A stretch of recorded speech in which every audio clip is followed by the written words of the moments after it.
विस्तृत गगन में रवि का स्वर्णिम रथ। विस्तृत गगन में रवि का स्वर्णिम रथ लेकर आता है उषा का पावन पथ। गिरी शिखर मौन धारण किए हिम का मुकुट निर्विकार खड़े हैं, जैसे काल के सबूत। यह सृष्टि है अद्भुत। यह सृष्टि है अद्भुत, इसका हर कण महान।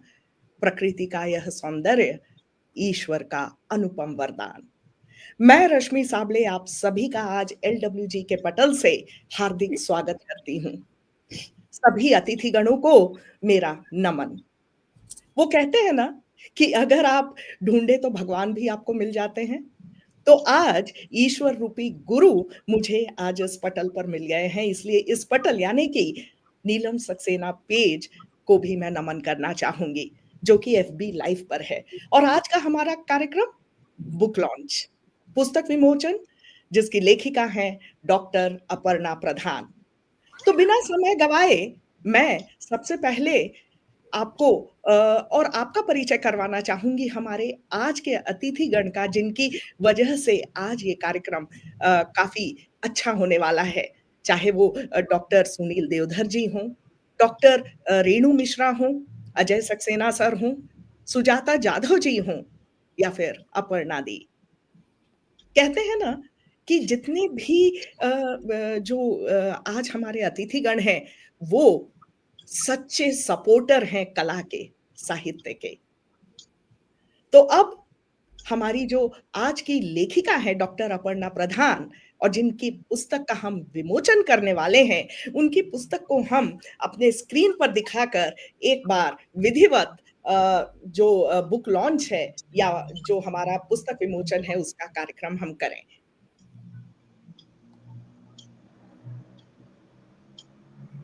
बहुत बहुत धन्यवाद। बहुत बहुत धन्यवाद आप सभी का। और मैं सबसे पहले आज जो है हमारा क्रम, उसमें मैं आपका परिचय करवाना चाहूंगी डॉक्टर अपर्णा प्रधान से। ये एक लेखिका हैं, चित्रकार, कवित्री, पटकथा लेखिका और मंच संचालिका हैं। आपके लेख, कहानियां और कविताएं विभिन्न राष्ट्रीय और अंतर्राष्ट्रीय साझा संकलन पत्रिकाओं और समाचार पत्रों में प्रकाशित है। आपकी 11 पुस्तकें प्रकाशित हैं और 60 से अधिक साझा संकलनों का हिस्सा रही हैं आप। आपकी पहली पुस्तक एक अंजूरी खुशबू बेस्ट डेब्यू बुक अवार्ड और दूसरी पुस्तक नारीत्व का अस्तित्व नारी सशक्तिकरण श्रेणी में एशिया के प्रतिष्ठित गोल्डन बुक अवार्ड तथा नारी अस्मिता पैनोरामा गोल्डन बुक अवार्ड से सम्मानित है। साहित्य के क्षेत्र में योगदान देने के लिए डॉक्टर अपर्णा प्रधान अनेक पुरस्कारों से सम्मानित हैं, जिनमें से कुछ इस प्रकार हैं: Rabindranath Tagore literature award, orchid women achievers of Goa award, Ankur Sahitya Mahila Shiromani Samman, Savitribai Dada Saheb Phalke women achievers award, versatile personality Indian women achievers award literature में, मुंशी प्रेमचंद सम्मान द्वारा शब्दाक्षर सम्मान। तो हमारी जो डॉक्टर अपर्णा प्रधान दी हैं, आपका बहुत बहुत स्वागत और आपको बहुत बहुत बधाइयां आपकी इस किताब के लिए। कुछ एक प्रश्न है जो मेरे मन में तब से उठ रहे हैं जब से आपने मुझे कार्यभार सौंपा है इस कार्यक्रम का। सबसे पहले तो ये कि आपकी प्रेरणा जानना चाहूंगी कि इस बुक को लिखने के पीछे आपकी क्या प्रेरणा है, और हाँ, आपकी जर्नी भी। आपने कैसे शुरुआत की और कितने लोग आपके इस जर्नी में आए जिन्होंने आपको सपोर्ट किया? तो दी, अ, मंच आपका है। रश्मि, बहुत-बहुत धन्यवाद तुम्हारा मेरा परिचय कराने के लिए। और सबसे पहले तो मैं ये कहूँगी कि लिखना जो था शुरू से, वो सबसे पहले गुरु तो मेरे मेरे पापा थे। और उसके बाद फिर टीचर्स आए, फिर और भी जो लोग सब मिलते गए, बनता चला गया। प्रकृति से मेरा लगाव आज से नहीं, मेरा कॉलेज के दिनों से है। बल्कि ये कहना गलत नहीं होगा कि मैं स्कूल के दिनों से प्रकृति से काफ़ी प्रभावित रही हूँ। कोई भी कॉन्टेस्ट होता था प्रकृति से जुड़ा, मैं ज़रूर पार्ट लेती थी। और उसके बाद धीरे-धीरे करके लिखना आरंभ हुआ। पहले कहानियाँ लिखा करती थी, फिर बाद में कविताओं पे भी आ गई। और पर्यावरण के बारे में मैं ये कहूँगी कि अजय जी जो आज हमारे साथ हैं, अजय सक्सेना जी, मेरी एक कविता मेरी आवाज़ सुनो, मैंने इनको फॉरेस्ट की मैगज़ीन में लिखने के लिए छपने के लिए भेजी थी। तो इन्होंने मेरे को पूछा कि हम इसको सार्वजनिक स्थान पे लगाएं क्योंकि ये बहुत प्रेरणाजनक कविता है। तो कहते हैं ना, अंधा क्या चाहे दो आंखें। तो मैंने कहा बिल्कुल लगाइए। तो इन्होंने बहुत जगह जगह पे वो कविता लगाई।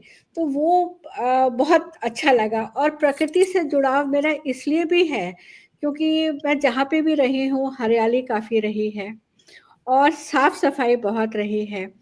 लेकिन जब हम लोग कहीं जाते हैं और देखते हैं कि प्रकृति का दोहन हो रहा है, तो फिर बड़ा कष्ट होता है। तो उसी को देखते-देखते ये जो कविता मैंने मेरी आवाज़ सुनो, ये भी मैंने ऐसे ही टाइम पे लिखी थी कि एक बहुत विशाल वृक्ष को धक्के मार-मार के जेसीबी लोडर उखाड़ने की कोशिश कर रहा था। और वहीं पे मुझे अंदर से ऐसा लगा कि इसको कितना दर्द हो रहा होगा।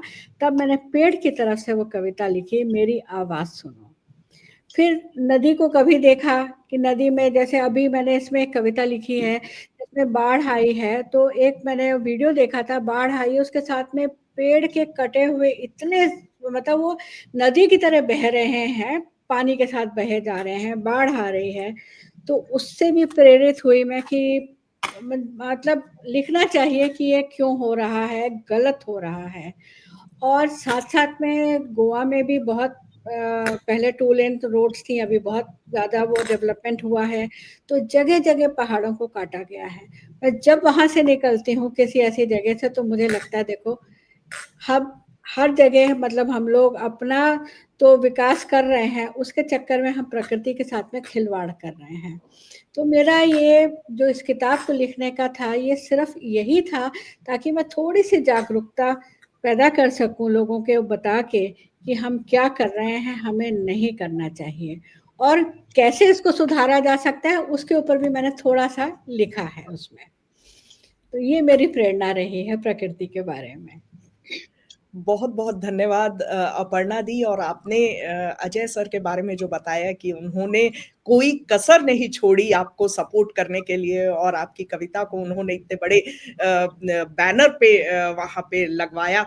तो बहुत-बहुत धन्यवाद आप सभी साहित्य प्रेमियों का, खासकर अजय सर आपका।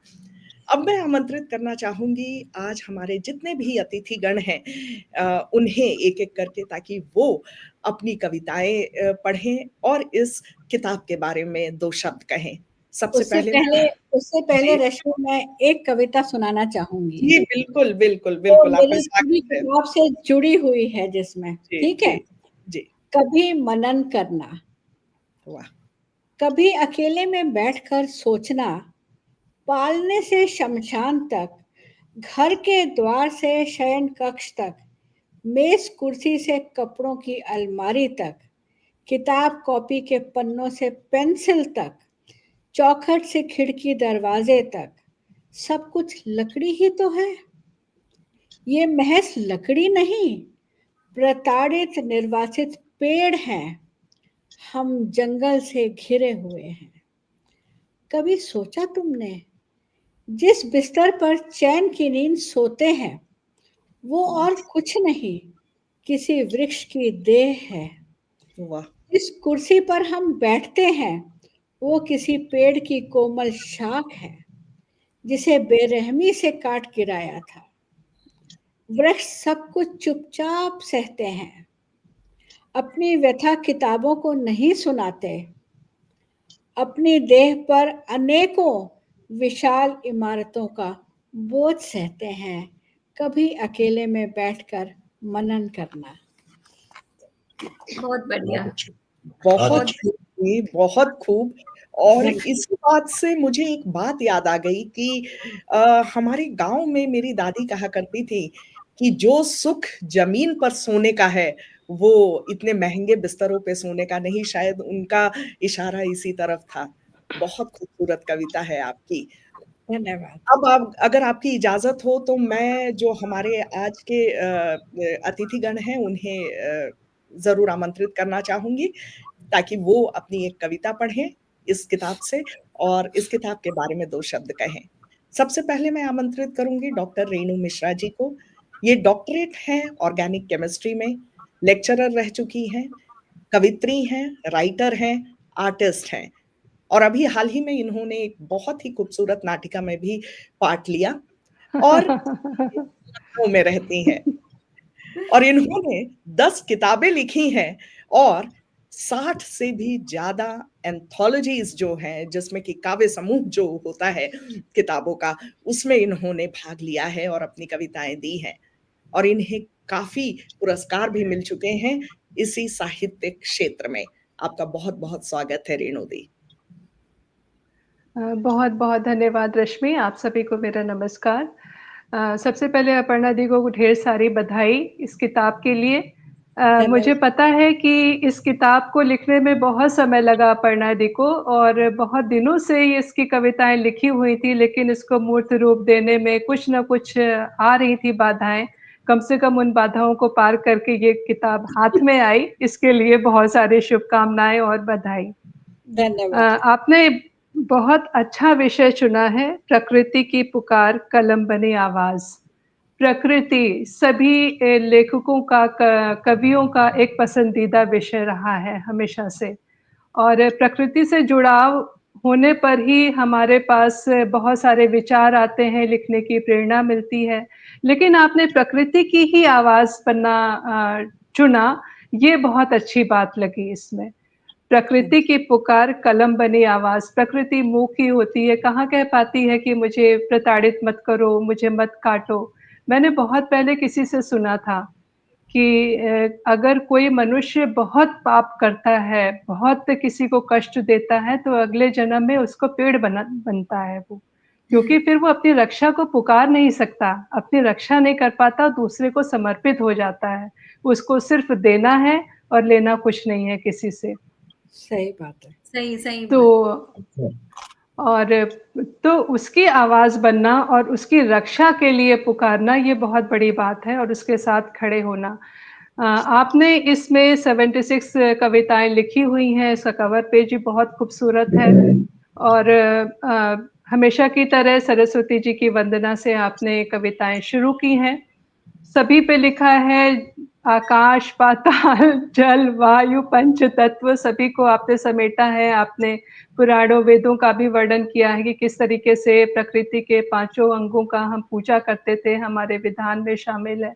आपने साइंस की भी बात की है, ओज़ोन लेयर और सीएफसी और क्लोरोफ्लोरोकार्बन, कार्बन डाइऑक्साइड सबका आपने वर्णन किया, सबके बारे में बताया है। विकास के बारे में बताया कि किस वजह से प्रकृति का दोहन हो रहा है और प्रकृति को नष्ट किया जा रहा है।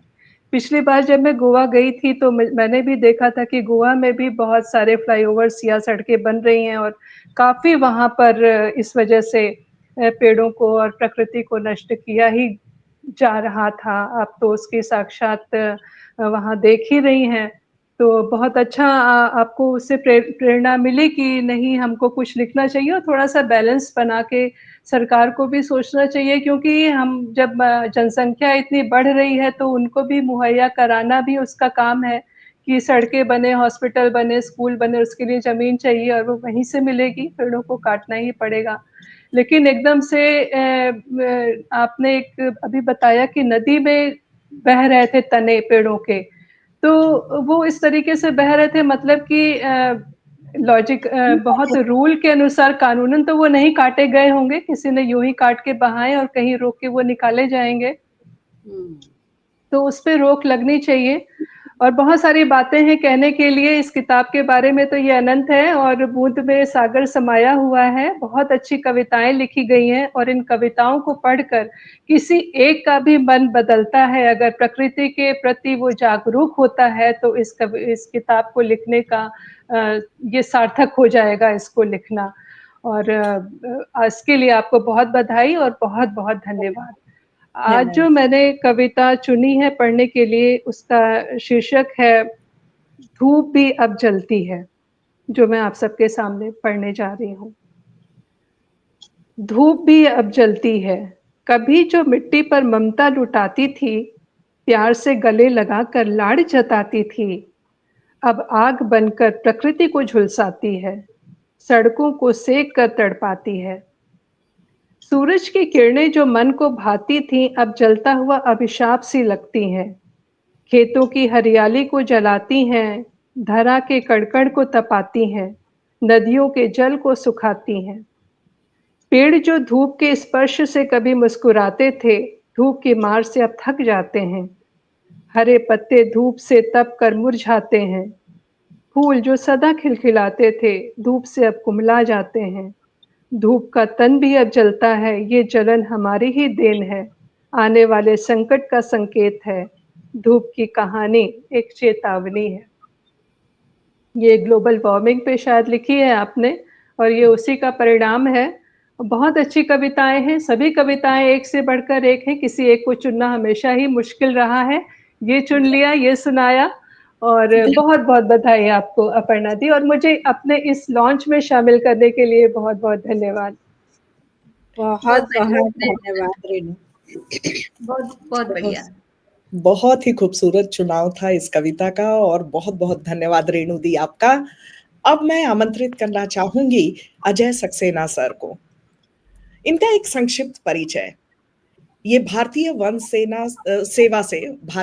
सेवा से अवकाश लेने के बाद अब गोवा में रहते हैं और इन्होंने ये भी मेंशन किया है अपने संक्षिप्त परिचय में कि ये अपर्णा जी के पड़ोसी भी हैं। प्रकृति संरक्षण और इससे जुड़ी शिक्षा और विज्ञान को आगे बढ़ाने में इनका बहुत बड़ा योगदान रहा है। जैसा कि हमने सुना ही अपर्णा दी ने कहा कि कैसे इन्होंने प्रोत्साहित किया और सपोर्ट किया एक कलाकार को। इनका ये भी कहना है कि मैं फोटोग्राफी और जल रंग चित्रों के माध्यम से प्रकृति के विभिन्न रूपों को अपने ढंग से दर्शाता भी हूँ। तो आपका बहुत-बहुत स्वागत है अजय सर। आइए इस पटल पे और अपनी एक पसंदीदा कविता इस बुक से और कुछ बातें।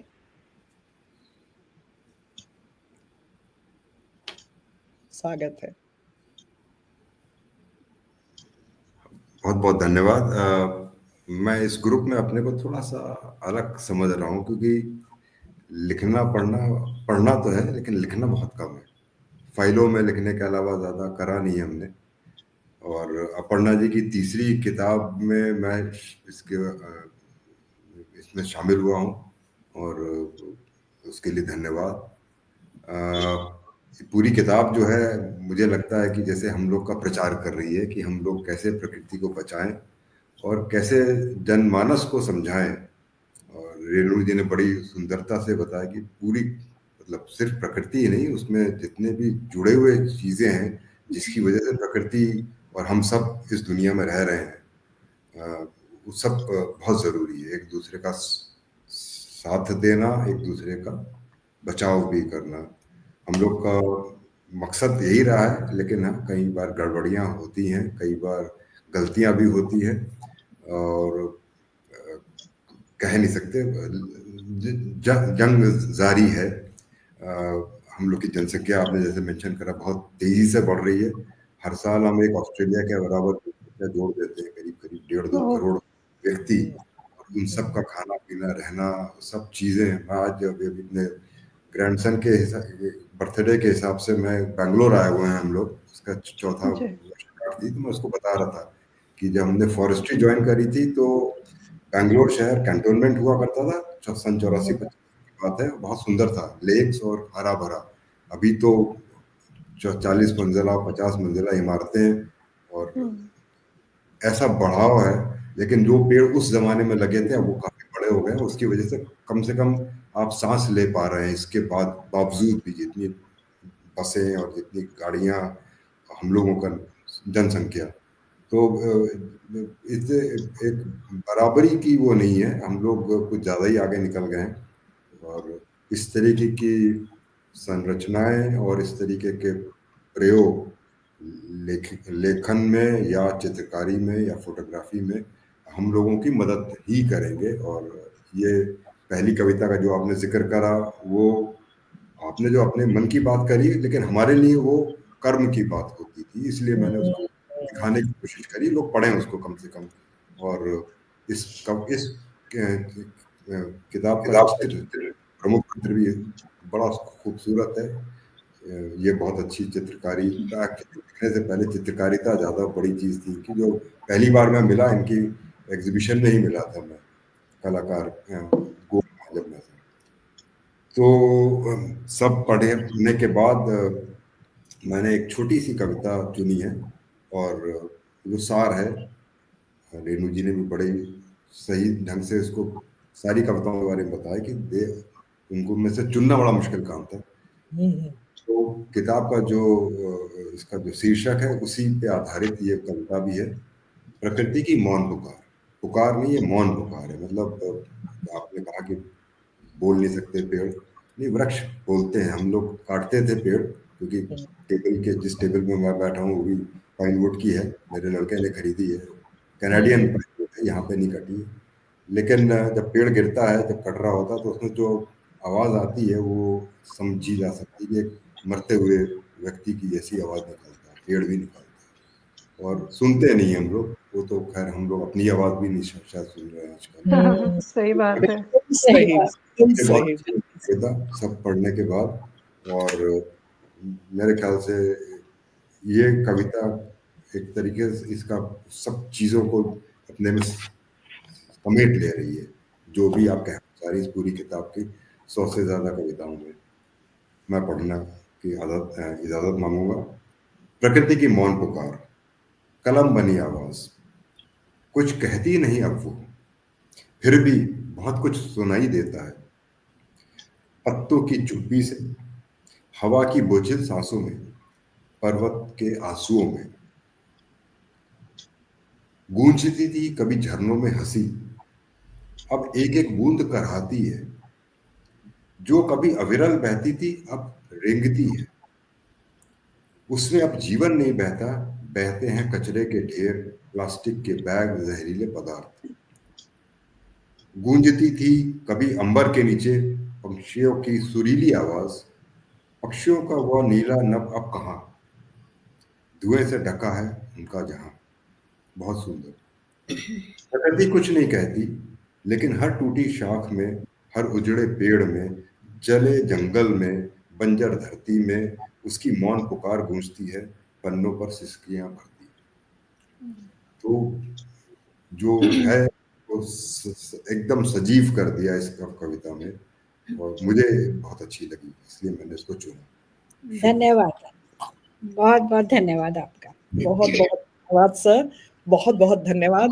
और अपर्णा दी, आप मेरी इस बात से हमेशा से सहमत रहती हैं जो मैं कहना चाहूंगी। अजय सर ने शुरू में कहा कि मैं थोड़ा सा अलग अपने आप को समझ रहा हूँ। सर मैं आपको बताऊं, अगर आप जैसे सपोर्टर ना हो, प्रोत्साहित करने वाले ना हो, तो एक कलाकार अधूरा होता है।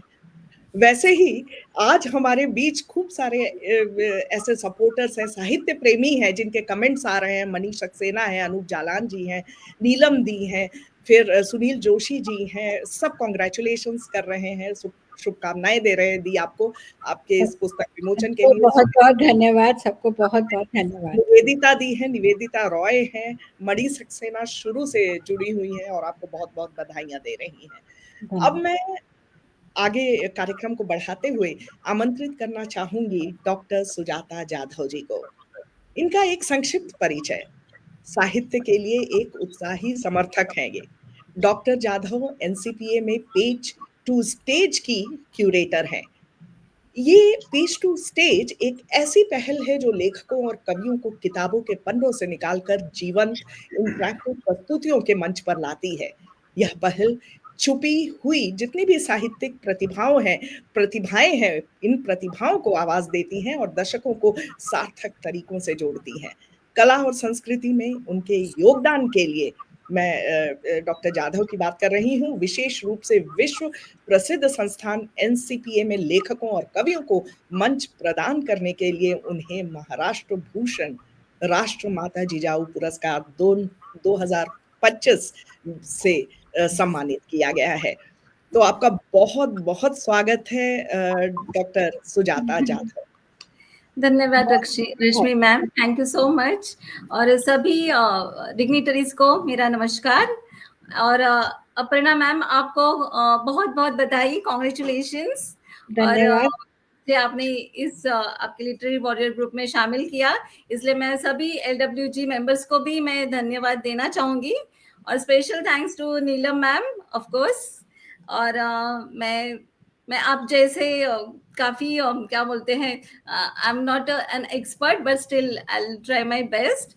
तो कुछ चूक हो जाए तो क्षमा करना, और मेरे प्रोनाउंसिएशन को भी थोड़ा-सा नज़रअंदाज करिएगा। ओके, तो मैं थोड़ा बहुत बोलना भी चाहूँगी कि ये जो कविता जो मैं आज प्रस्तुत करने जा रही हूँ, वह हमें यह याद दिलाती है कि प्रकृति का दर्द भी हमारा ही दर्द है। हम उससे आराम, छाया और सहारा चाहते हैं, लेकिन कई बार उसके घावों के लिए शायद ज़िम्मेदार भी हम ही रहते हैं। आशा है कि यह कविता जो मैंने अभी चुनी है, हमें थोड़ा-सा रुक कर सोचने पर मजबूर करेगी, और आपकी अनुमति है तो मैं एक कविता प्रस्तुत करना चाहूँगी। अनुमति है? बहुत-बहुत स्वागत है। जी, थैंक यू मैम। तो प्रकृति की पुकार, कलम बनी आवाज़ काव्य संग्रह से मैंने एक शीर्षक चुना है। कविता का शीर्षक है वाह रे मानव। तो मैं प्रस्तुत कर रही हूँ वाह रे मानव। धूप से तन जला ढूंढने लगे तुम पेड़ की शीतल छाया। भूल गए पिछले जाड़े तुमने ही पेड़ काट कर जलाया। स्वच्छ जल की तलाश में दर दर भटकते फिरते हो। भूल गए नदियों में तुमने ही तो जहर कूड़ा बहाया। बाढ़ में शहर को डूबते देख कोस रहे हो प्रकृति को।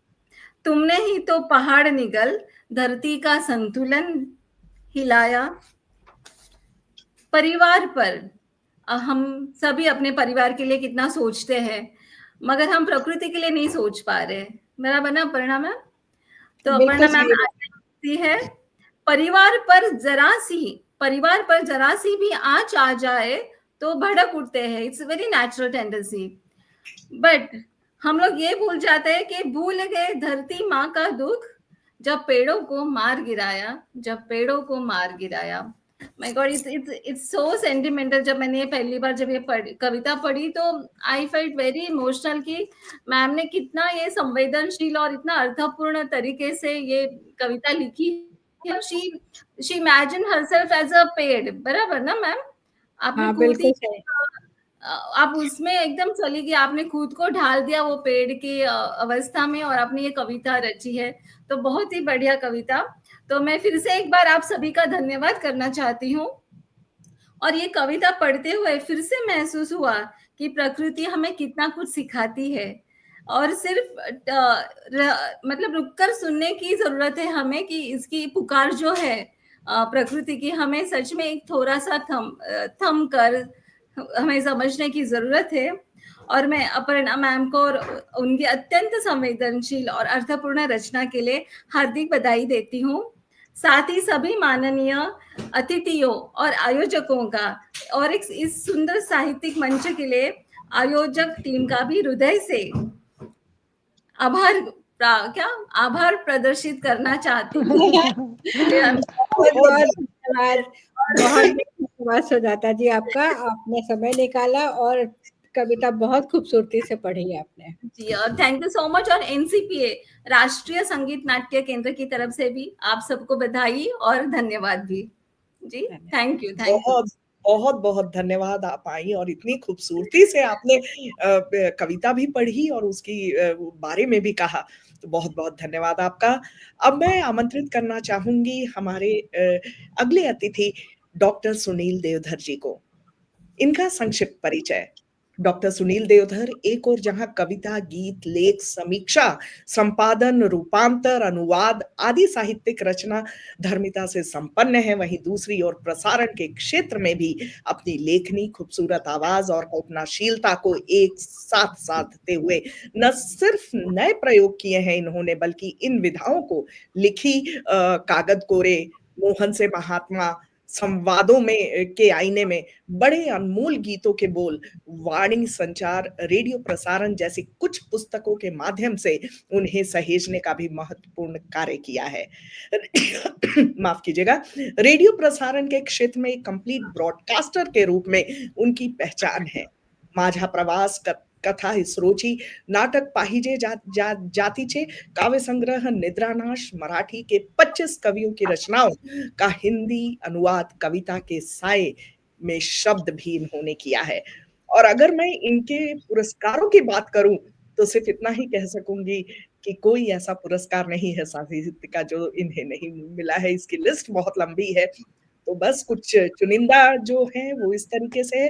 आकाशवाणी राष्ट्रीय पुरस्कार, भारत निर्माण दिल्ली द्वारा इन्हें पुरस्कृत किया गया है। मुक्त छंद के लिए गुरुकुल प्रतिष्ठान, काव्य शिल्प संस्था और कई संस्थाओं से पुरस्कृत व सम्मानित हुए हैं। डॉक्टर सुनील देवधर, आपका बहुत बहुत स्वागत है आज के इस मंच पर। स्वागत है सर। धन्यवाद रश्मि, बहुत विस्तार से परिचय दिया है। और पहले तो हम बधाई देना चाहेंगे अपर्णा जी को इस काव्य संग्रह के लिए। धन्यवाद। और आप सबका भी अभिनंदन करते हैं कि आप इस चर्चा में शामिल हैं, क्योंकि पुस्तक आती है और फिर पुस्तक पर अगर चर्चा ना हो तो शायद जो भी पुस्तक का लिखने वाला है, जो कवि है, उसे पूरा संतोष और समाधान नहीं मिलता। इसलिए इस पेज का भी धन्यवाद कि एक ऐसा मंच उपलब्ध करा दिया है कि अक्सर इस पर साहित्यिक चर्चाएं होती हैं। तो नीलम जी का भी धन्यवाद। और अब बात करें अगर इस प्रकृति की पुकार की, कलम बनी आवाज, और कविता से पहले हम अपर्णा जी की प्रस्तावना पर थोड़ी बात करना चाहेंगे। अपनी प्रस्तावना में उन्होंने प्रकृति और हमारे संबंधों की बात की है। एक अच्छा गद्य है वो, प्रोज। और ये कहा जाता है कि गद्यम कवीनाम निकषम वदंती, यानी कि कविता के लिए भी या कवि के लिए भी उसका गद्य उसकी कसौटी है। और इस कसौटी पर अपर्णा जी एकदम खरी उतरी हैं। इसलिए अपर्णा जी, आपको बधाई, क्योंकि कविता के साथ साथ गद्य की ताकत भी अपनी है। और इसलिए ये संस्कृत में वाक्य कहा गया कि गद्यम कवीनाम निकषम वदंती, वो कसौटी है। और जहां तक आपने, क्योंकि जब हम कविता की बात करें तो वास्तव में कविता मनुष्यता की मातृभाषा है। वो धूमिल ने कहा ना कि कविता भाषा में आदमी होने की तमीज है। और एक दूसरी जगह ये एक कवि ने ही कहा है कि कविता मनुष्यता की मातृभाषा है। तो हम अपनी मातृभाषा को दोहरा रहे हैं। और कविता कभी भी मानव विरोधी नहीं हो सकती, जीवन विरोधी नहीं हो सकती। और इस पूरे के पूरे संग्रह में तो सारी की सारी कविताएं जो प्रकृति के माध्यम से आपने पेड़, नदी, वन, पर्वत, सबको अपनी कविता का माध्यम बनाया। और इसलिए हम ये कहते हैं कि अगर एक पेड़ कटता है तो कटता है हमारा पुराना रिश्ता। अगर एक नदी अवरुद्ध होती है तो अवरुद्ध होता है संस्कृति की धारा का प्रवाह। और अगर एक पहाड़ टूटता है तो विचलित होता है पृथ्वी का व्याक्रम। तो किस तरह से प्रकृति, पुरुष और संस्कृति, इन सबका एक संवाद है। अगर प्रकृति है तो फिर हम हैं, अगर हम हैं तो फिर संस्कृति है। प्रकृति, संस्कृति और मनुष्य, इन तीनों के बीच एक संवाद है। और इस संवाद की स्थापना इस पूरे काव्य संग्रह में आपने की है। क्योंकि जब हम प्रकृति से कट जाते हैं तो हम वास्तव में प्रकृति से कटकर हमारे लिए जीना मुश्किल होगा। अभी अजय जी ने भी बात की थी, अभी रेणु जी ने भी बात की थी, और सुजाता जी ने जो कविता पढ़ी, सारी की सारी कविताएं ही पंच तत्व पर केंद्रित हैं। जिन 5 तत्वों की बात तुलसी ने की, क्षितिजल पावक गगन सबीरा, पंच तत्व से बना शरीरा। हमारा ये शरीर जिसे हम पंच महाभूत कहते हैं, तो उससे ही निर्मित है। और इसलिए जब हमारे शरीर की रचना इन 5 महाभूतों के माध्यम से हुई है जिसमें हवा है, पानी है, मिट्टी है, आग है, क्षितिज है यानी आकाश है। तो जब हमारी रचना ही प्रकृति के साथ में हुई है तो भला हम प्रकृति से कटकर कैसे रह सकते हैं। और इसीलिए इस पूरे काव्य संग्रह में एक एक कविता कभी पेड़ की बात करती है, कभी नदी की बात करती है, कभी पहाड़ की बात करती है। अब पेड़ के बारे में देखिए, कृष्ण ने स्वयं कहा, अश्वत्थः सर्ववृक्षाणाम देवर्षिणाम च नारद। उन्होंने अपने को कहा कि वृक्षों में मैं पीपल का वृक्ष हूं, यानी जिसे हम अपने ईश्वर के रूप में देखते हैं, वो भी कहता है कि मैं तो वृक्ष हूं। अश्वत्थः सर्व वृक्षाणाम, सभी वृक्षों में मैं पीपल का पेड़ हूं। फिर नदी की बात आपने की, हमारी तो पूरी की पूरी संस्कृति नदी के आसपास ही, नदी के आसपास जी। और फिर आपने वो उल्लेख भी किया है, आपने उस बात को कहा भी है। जब आप एक नदी की बात कर रही थी, हमें एक आलोक अंजुम जी का एक शेर याद आया, हुई प्यास से अधमरी काला पड़ा शरीर, हुई प्यास से अधमरी काला पड़ा शरीर, दिल्ली के दरबार में नदियां मांगे नीर। ये हमारा वर्तमान है, ये हमारी स्थिति है। और आपने अपनी कविताओं में कहीं कहीं थोड़ा सा व्यंग डाला है, लेकिन बाकी आपकी कविताओं में एक सकारात्मक सोच भी है और साथ साथ आपने उस यथार्थ को भी व्यक्त किया है जो आज प्रकृति के साथ हम खिलवाड़ कर रहे हैं। और दूसरी बात यह है कि जैसा हमने कहा कि प्रकृति, संस्कृति और मनुष्य, तो संस्कृति और मनुष्य के बीच में यही प्रकृति खड़ी है, क्योंकि हमारे बीच जो संवाद की स्थापना होती है वो प्रकृति के माध्यम से ही होती है। प्रकृति स्त्री है क्योंकि प्रकृति रचती है, इसलिए प्रकृति स्त्री है और पुरुष और प्रकृति का संबंध है। प्रकृति अपनी पूर्ति के लिए मनुष्य को निहारती है और मनुष्य अपनी तृप्ति के लिए पुरुष की ओर देखती है, पुरुष अपनी तृप्ति के लिए प्रकृति की ओर देखता है। तो प्रश्न यह है कि प्रकृति हमारी आवश्यकताओं की पूर्ति तो कर सकती है, लेकिन हमारी लालसाओं की पूर्ति वो नहीं कर सकती। और आज जो स्थिति बनी है वो हमारी लालसाओं का परिणाम है। और इसलिए आपने बड़ी संवेदना के साथ में ये कविताएं रची हैं। और रची क्या है, कविता तो स्फूर्त होती है ना। जैसा आपने स्वयं अपने वक्तव्य में ये कहा कि हम जहां भी गए और जिस तरह की स्थितियां हमने देखी तो अपने आप कविता फूट पड़ती है। ऐसी परिस्थितियों में तो अगर एक कोई कवि मन न भी हो तो भी कविता फूट पड़ती है। फिर आपके साथ में तो लगातार कविता की एक यात्रा है, साहित्य की एक यात्रा है। तो बहुत खूबसूरती से आपने इन कविताओं को रचा है। और दूसरी चीज ये है कि जहां तक हमारे अपने पर्यावरण की बात है, तो पर्यावरण की चिंताएं हम जिस तरह से अब कर रहे हैं उसके पहले भी हम प्रकृति से इतने अधिक जुड़े हुए थे। आज एक कविता आपकी हवा हम पढ़ रहे थे जिसमें आपने हवा की बात की है। आज हवा की क्या स्थिति है? अभी शायद थोड़ा सा जिक्र भी आया ना कि बेंगलुरु का जिक्र शायद अजय जी ने किया। और हवा की स्थिति तो यह है कि अब दर्द है तब थी दवा, अब दर्द है तब थी दवा, वाह वाह कैसी हवा। तो ये हवा अब कैसी हो गई है, अब ये दवा नहीं रही, अब हवा का दम अपने आप में हवा का दम घुटने लगा है। तो इन सारी बातों की चर्चा आपने अपने इस कविता संग्रह में की है और बहुत कविताएं आपने लिखी हुई हैं इसमें। और हमने जो इसमें कविता पढ़ना चाहा था वो है कविता बनती रही। प्रस्तुत करें? जी, स्वागत है आपका।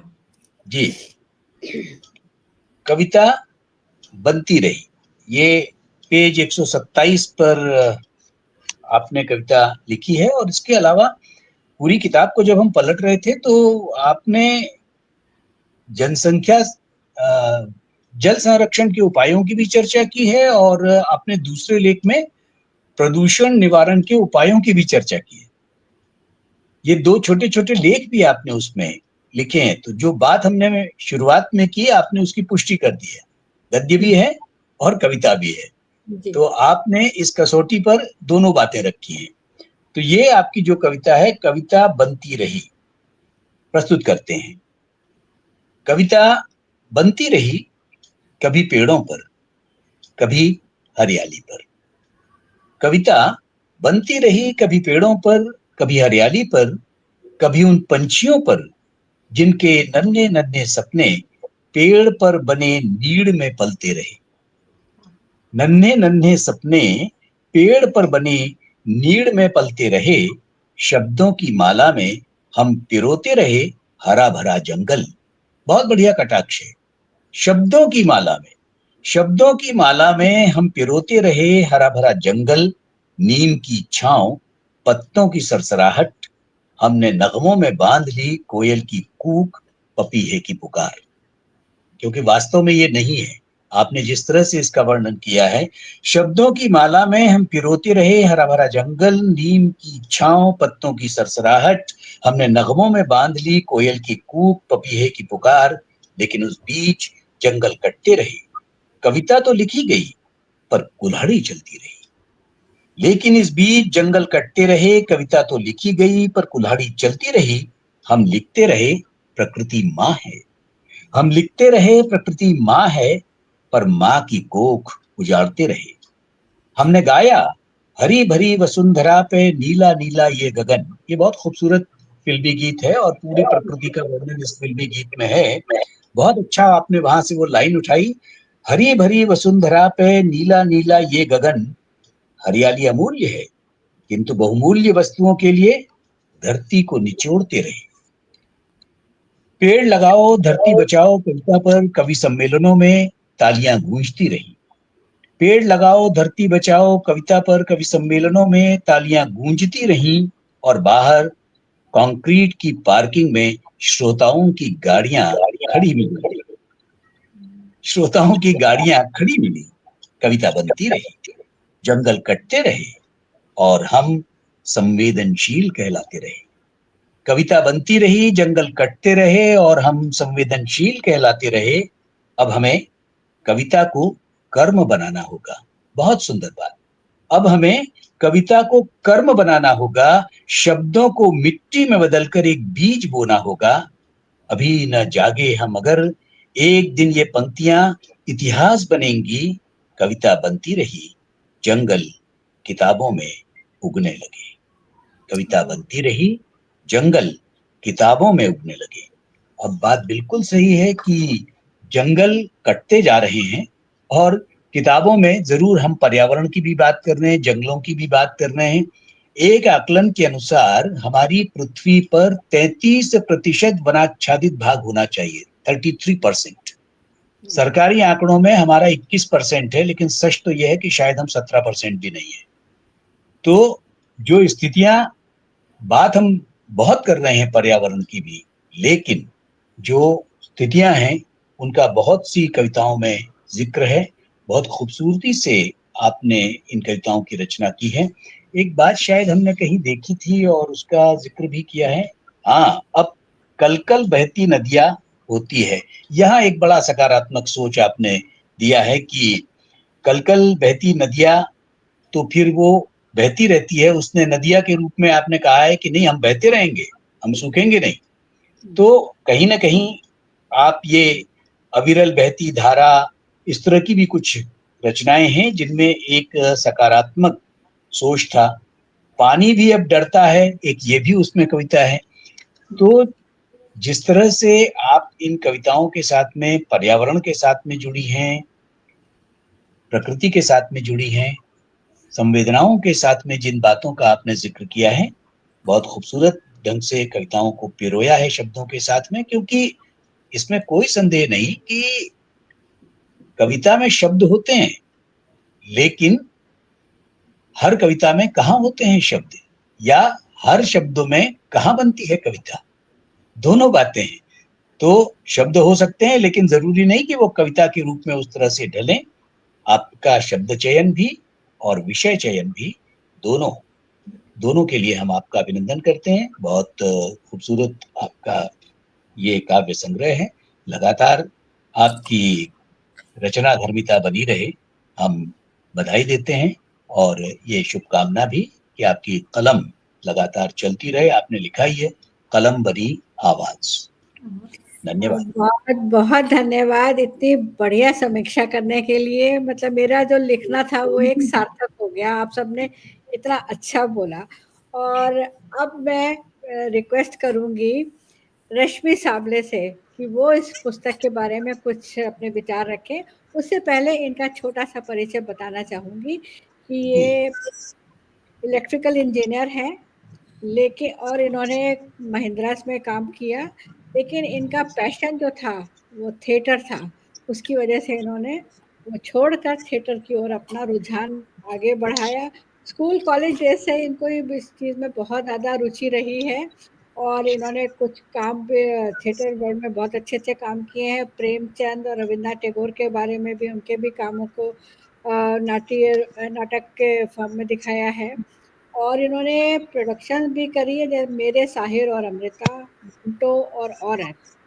और इनकी एक पूना बेस्ड थिएटर कंपनी है कर्टन कॉल, जिससे ये जुड़ी रहती हैं और बहुत अच्छे अच्छे नाटक वहाँ पे प्रस्तुत करती हैं।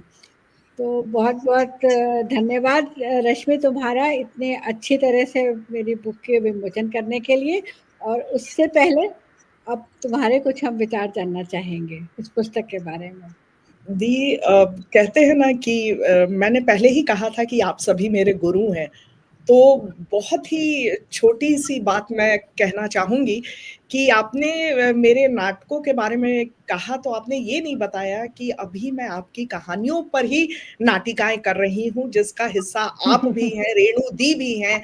और आपकी कहानियां जैसे मुझे कभी कभी लगता है घर घर तक पहुंचनी चाहिए। और जैसे मैं आपकी बुक पढ़ रही थी तो उसमें एक कविता आपने कोरोना पर लिखी है। ये एक ऐसा दौर था जो पता नहीं क्यों मुझे हिला गया, और तब मैंने 4 लाइनें लिखी थी। उसके बाद मैं आपकी कविता की तरफ बढ़ूंगी कि डॉक्टर सुनील देवधर सर ने कहा कि कैसे दिल्ली दरबार में प्रकृति ने गुहार लगाई, वैसे ही कुछ उन्हीं लाइनों पे कुछ लिखने की कोशिश की है कि छलनी कर दिया है प्रकृति को हमने, छलनी कर दिया है प्रकृति को हमने। और ये तब की बात है दी जब सोशल डिस्टेंसिंग हो गई थी। छलनी कर दिया है प्रकृति को हमने, इसलिए प्रकृति ने फैसला सुनाया है, गले मिलना तो दूर, बिना हाथ मिलाए ही हमने ईद, दिवाली और क्रिसमस मनाया है। बहुत बढ़िया। मतलब जैसा सुनील देवधर सर ने कहा कि मानवता है कविता में, तो मानवता से कहीं हम दूर चले गए थे जब भी हम कुछ क्षति पहुंचाने की कोशिश करते हैं प्रकृति को। तो और आपकी जो कविता है जो मुझे बहुत पसंद आई है, वैसे तो सभी कविताएं हैं, लेकिन एक छोटी सी कविता समय का भी ध्यान रखते हुए मैंने जो चुनाव किया है वो है, क्या इसे विकास कहते हैं? क्या इसे विकास कहते हैं? पेड़ों की जगह खड़े हैं धुएं के मीनार, पेड़ों की जगह खड़े हैं धुएं के मीनार, आकाश में पंछी नहीं, कारखानों के धुएं उड़ते हैं हर पल हर क्षण। सांसें अब एक संघर्ष है, सांसें अब एक संघर्ष है, पेड़ पौधे जो कभी हरे वस्त्र पहनते थे, पेड़ पौधे जो कभी हरे वस्त्र पहनते थे, अब राख ओढ़े खड़े हैं। नदी की लहरें, नदी की लहरें कूड़े कचरे से टकराकर कराहती हैं। सूरज धुंध के पर्दे में छुपा उजाला नहीं, आग बरसाता है।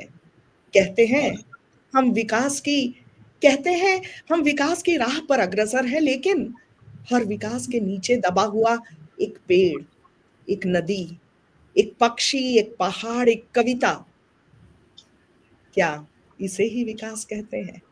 क्या इसे ही विकास कहते हैं? बहुत बहुत धन्यवाद दी। अब मैं आप ही को मंच पे बुलाना चाहूंगी कि आप आए और थैंक्स गिविंग का जो है हमारा आखिरी पड़ाव उसे संभालें। सबसे पहले तो मैं जो हमारे इस विमोचन में आके अतिथिगण जुड़े हैं, डॉक्टर सुनील देवधर जी, अजय सक्सेना जी, डॉक्टर सुजाता जाधव, रेणु, सबका बहुत बहुत धन्यवाद करना चाहूँगी कि अपना समय निकाला और इस किताब के बारे में उन्होंने अपने विचार प्रकट किए। तो जब कुछ अच्छा कोई कहता है और सही मतलब हमको भी लगता है कि हाँ उन्होंने बोला है, तो फिर लिखने के लिए कलम भी आगे बढ़ जाती है। और सभी लोगों ने बहुत बोला कि किताब अच्छी लगी, तो उससे एक मन को बड़ा सुकून मिलता है कि जो आपने लिखा, मेहनत करी तो लोगों को पसंद आई वो। और अपना सबने कीमती समय निकाला, और तुम्हारा भी बहुत-बहुत धन्यवाद रश्मि कि जो तुमने इतना बढ़िया प्रोग्राम को संचालन किया। सभी लोग आए और कविताएँ सबने बहुत अच्छी-अच्छी पढ़ी, और मेरी भी मतलब जो पढ़ी सुनील सर ने कविता पढ़ी वो मुझे भी बहुत पसंद है। देखा जाए तो अपनी कविताओं में खुद को छाँटना बड़ा मुश्किल होता है कि कौन-सी पढ़ी, क्योंकि सभी आपने बहुत मन से लिखी होती हैं। तो इन्हीं शब्दों के साथ मैं एक बार फिर से सबका धन्यवाद करना चाहूँगी। इसी तरह आप लोग आते रहिए, अपना आशीर्वाद और प्यार मेरे साथ में बाँटते रहिए और मेरी कलम चलती रहेगी। धन्यवाद। अपर्णा जी, आपने आपको कहा भी ना बहुत कि मुझे धन्यवाद। तो सभी कविताएं अपनी अच्छी लगती हैं, तो ये बात केवल आपके साथ नहीं है। ये कहा जाता है कि निज कवित्व के ही लागे न मीठा, अपनी कविता किसे अच्छी नहीं लगती। निज कवित्व के ही लागे न मीठा, हो अति मीठ या की फीका।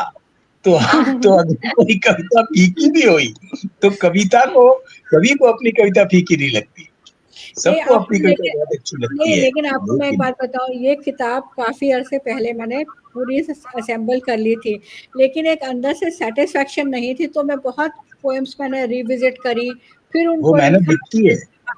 हाँ, तो इसलिए इसमें ऑलमोस्ट आप समझ लीजिए ये 1 डेढ़ साल पहले किताब पूरी रेडी थी, लेकिन मेरे को अंदर से सैटिस्फैक्शन नहीं थी, तो इसलिए मैं बार-बार रिविजिट कर के उसको ठीक कर रही थी, और फिर जब एक लगा कि हाँ, अब थोड़ा-सा ठीक है, तब हमने फिर इसको पब्लिश करवाया। बिल्कुल सही है। और जी, कुछ कह रही हैं आप? नहीं सर, मैं आप ही को कह रही हूँ कि आप 2 शब्द और कहें। मैं आप ही का इंतज़ार कर रही थी कि आप कहें 2 शब्द और। आपका बहुत सेशन सुंदर। उसके बाद प्रश्नोत्तर का था असल में, इसलिए हमने अपनी बात खत्म की। और अगर इसमें प्रश्नोत्तर आपने लिखा था कि अगर समय बचता है तो जी। तो उसको यही इंटरेक्टिव किया जा सकता है। हमें कह दी समय का थोड़ा हम ज़्यादा ही ध्यान देते हैं, तो हम कोशिश करते हैं कि 40-45 मिनट में खत्म कर दें, ताकि ये हो तो हम तो जीवन देखिए। भर रेडियो में यही करते रहे। तो सर सुनिए, आपकी आपकी आपकी जो बात है वो सर आँखों पर, वो हुक्म जी, है हमारे लिए। अगला प्रोग्राम जो होगा वो सिर्फ़ आपके प्रश्नों और उत्तरों का ही होगा। तो ये मैं वादा लेना चाहूँगी अपर्णा दी से कि अगला एक प्रोग्राम आपको ऐसा करना होगा जिसमें ये जो सेक्शन है वो ज़रूर उसमें शामिल बिल्कुल, किया जाए। बिल्कुल, बिल्कुल, मैं तैयार और हूँ। और जाने से पहले मैं फिर से अपने उन दर्शकों का बहुत-बहुत धन्यवाद करना चाहूँगी जो हमारे साथ जुड़े, जो साहित्य प्रेमी हैं, जो सपोर्टर हैं साहित्य के, नहीं तो हम कलाकार अधूरे हैं। मनीष सक्सेना जी हैं, वो काफ़ी समय से जुड़ी हुई हैं शुरू से। अनूप जालान जी हैं, सतिंदर सेठी दी हैं, और नीलम सक्सेना जी का जो तो पटल है ही हमारे पास। सुनील जोशी जी हैं, और फिर मैं सतिंदर सेठी और सुरेंद्र नारायण सराफ सर का भी ज़रूर नाम लेना चाहूँगी जो हमारे साथ जुड़े हुए थे। निवेदिता राय दी हैं। तो आप सबका बहुत धन्यवाद मैं कि भी इन आप सबका जुड़े रहे। धन्यवाद करना चाहूँगी, और साथ ही साथ नीलम का भी धन्यवाद, जिन्होंने इतना प्यारा मंच हम लोगों को प्रदान किया कि हम लोग यहाँ पे आते हैं और अपने मन की बातें कहते हैं। जी। और तो सबके साथ रश्मि का भी धन्यवाद, इतना अच्छा हाँ, मंच संचालन के बहुत लिए। अच्छा किया। बिल्कुल, बहुत-बहुत बिल्कुल। रश्मि जी बहुत बस बढ़िया। बहुत-बहुत धन्यवाद आप लोगों का। तो और तो ढेर हमें फिर सारी रश्मि जी बधाई का अपर्णा दी आपको। बहुत-बहुत रश्मि धन्यवाद। जी का बधाई। ये इतना ज़्यादा कला के प्रति समर्पण है कि बताइए, अपना उस तरह के प्रोफेशन को छोड़कर और केवल साहित्य के लिए, नाटक के लिए, कविता के लिए वो सारे प्रयत्न कर रही हैं। तो जी, और निस्संदेह कहीं बहुत न अच्छा कहीं कर उनका ये रही हैं। समर्पण है। जी। और सर बहुत अच्छा कर रही है, बहुत हम्बल है, तो आशीर्वाद। इसलिए आप ना अपनी बात बताती नहीं है अपने बारे में, वरना बहुत गुणी है और बहुत अच्छे-अच्छे आशीर्वाद काम, देते रहिए बड़े-बड़े सर। काम कर रही हैं। बहुत-बहुत प्रणाम आप सभी को, बहुत-बहुत प्रणाम। अब कहते हैं ना कि आगे का सफ़र मेरा आसान हो गया आप लोगों के आशीर्वाद के साथ। नहीं, नहीं, बहुत लगन के साथ में आप खुद ही सोचिए, जो इतना प्रोफेशनल डिग्री लेने के बाद, हाँ। नौकरी करने के बाद छोड़ दे, उसको कितने शिद्दत से ये कर रही हैं, मैं जानती हूँ उसके बारे में। और बहुत-बहुत अजय जी आपके पड़ोस में है गोवा में? हाँ, बिल्कुल हमारी और आगे इन पीछे लगी हुई। आप आइए गोवा कभी, हम दोनों जगह एक ही जगह में बैठ के हम लोग खाना-पीना खाएँगे हमारे यहाँ, आइए आप। ज़रूर, ज़रूर। पहले इस मंच आपका से विदा ले लेते हैं, कभी उसके बाद ये बातें करेंगे। फिर रश्मि? हम गोवा पहुंच जाते हैं मैम। सुनील जी की बातों को सुन के बहुत अच्छा लगा होता है, आपने जिस तरीके से इस चीज को बस ये मंच से हम विदा ले रहे हैं, बहुत उसके मजा बाद ये ऑन ही रहेगा, जी। हमारी बातचीत होती रहेगी सर। फिर मौका मिलेगा जुड़े सुनने का तो रहिए। अच्छा लगेगा। हाँ, बस जुड़े रहिए 2 मिनट और। Sure. धन्यवाद। धन्यवाद। धन्यवाद।